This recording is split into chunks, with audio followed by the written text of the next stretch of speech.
This red and black enticer is an excellent steelhead fly. This fly was tied for us by Anika Juergensen, who has grown up on the Skeena River. Anika was only 13 years old when she started tying us lots of these steelhead flies for the season. Well, good day and welcome to another segment on the bench. Today I'll tie you up the red and black. This is what we call Anika's red and black. It's actually a little bit a red and black bunny strip, I'd call it, or whatever it was. We'll start here with the trailer hook. I'm going to be using a Gamakatsu size 2 octopus hook. You can use red, or I like to use the red ones. The lead hook on this fly, I'm just using just a size 2 salmon hook. Just buy a box of those. I'm using them for the shank. I'm going to cut that off a little bit up the shank a little ways. I don't need this whole shank for the fly. I've dressed the shank here with some 3/0 flat thread. Let's turn that on. Then we'll bring this hook in behind a ways back because our strip's going to come right to the end of it. Tie it down. This is 50-pound Power Pro braid. Spectra fiber, very strong, works great. Ties down nice and flat. Put cement on there if you want. You don't need to because I've never had this come apart. That'll be just great. Okay. So now we'll take rabbit strip here. This is red with little black tips on it. Actually, red two-toned rabbit strip.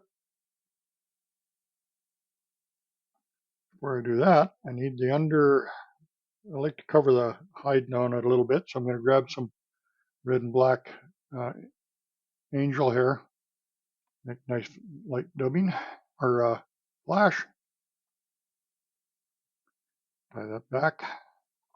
Goes underneath the rabbit. You don't have to do that. It's optional. That's the way I like to do it. Just gives a little bit of flash, but covers up that rabbit strip. I want this strip cut just shy of that. The beak hook is going to come out right there. That little bit of the hair is left after I cut the bottom. Okay. Now, coming in, this is turkey slopping. This big webby hackle here. We're going to tie it in at a 90-degree angle perpendicular to the shank. I'm going to take 2 of these big webby rascals. Look at that. Nice soft fiber. And I leave those stems fairly heavy.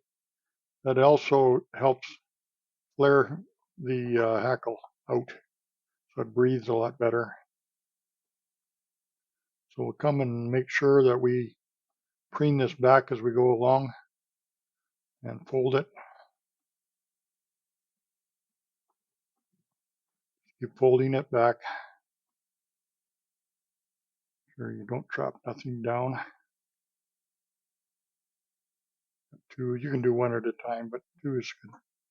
Just do them both at the same time is good. Tie it off.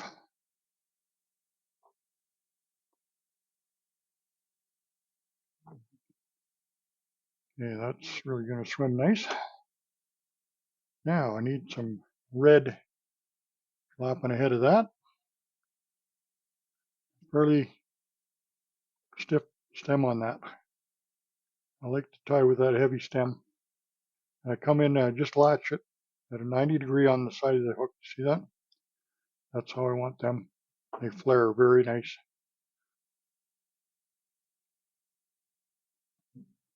So I do all my marabou and everything, flare it like that. It really breathes a lot better.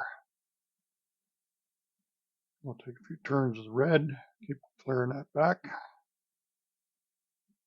And I'll tie that off. I've swung this fly in front of a lot of fish. Been really good. They like eating this one. It's easy to tie too. You just great fishing fly. I'll grab a guinea hackle here, feather. I'm going to strip the one side off. It lays down a lot nicer when you tie it off.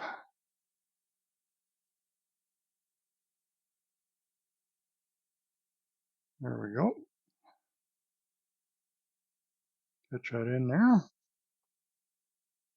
Got that little tip off it now. I'll grab these, I like these spring-loaded pliers for these hackles, and manipulate that stem a lot nicer with that plier. Nice finish.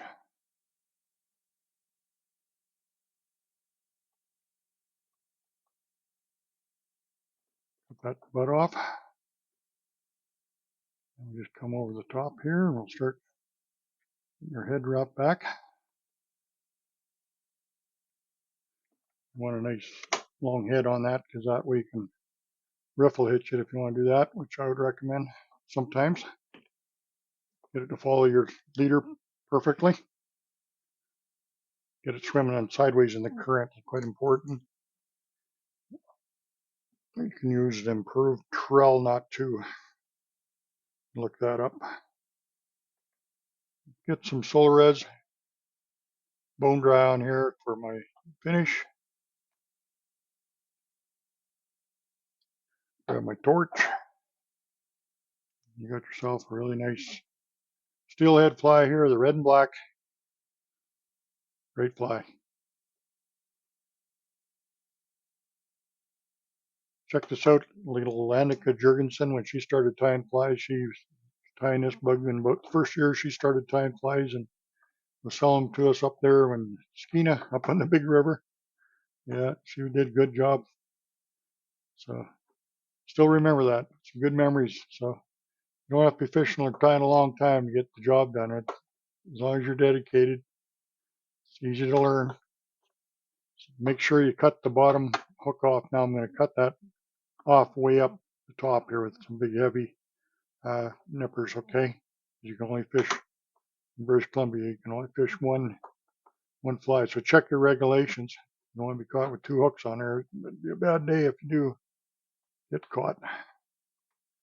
Okay, so thanks a lot. Catch you guys all again real soon. Thanks for joining us today with our fly guy Brent Schlenker. Check out his new videos on Brent's YouTube channel and Sport Fishing on the Fly.